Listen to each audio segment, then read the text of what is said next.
Glamour హీరోయిన్గా పేరు తెచ్చుకున్న కేతిక శర్మ ఇప్పుడొక స్పెషల్ సాంగ్తో ప్రేక్షకుల ముందుకు రాబోతోంది.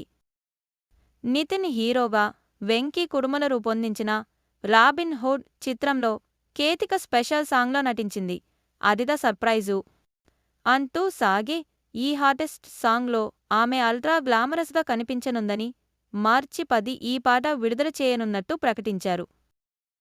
ఈ సందర్భంగా రిలీజ్ చేసిన సాంగ్ అనౌన్స్మెంట్ పోస్టర్లో కేతిక శర్మ గ్లామరస్ లుక్ ఆకట్టుకుంది.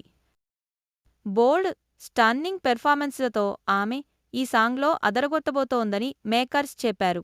శ్రీలీల హీరోయిన్గా నటించిన ఈ చిత్రంలో రాజేంద్ర ప్రసాద్, వెన్నెల కిషోర్ ఇతర పాత్రలు పోషించారు. మైత్రి మూవీ మేకర్స్ బ్యానర్పై నవీన్ ఎర్నేని, రవిశంకర్ నిర్మించారు. జీవి ప్రకాష్ కుమార్ సంగీతం అందించాడు. మార్చి 28 సినిమా విడుదల కానుంది.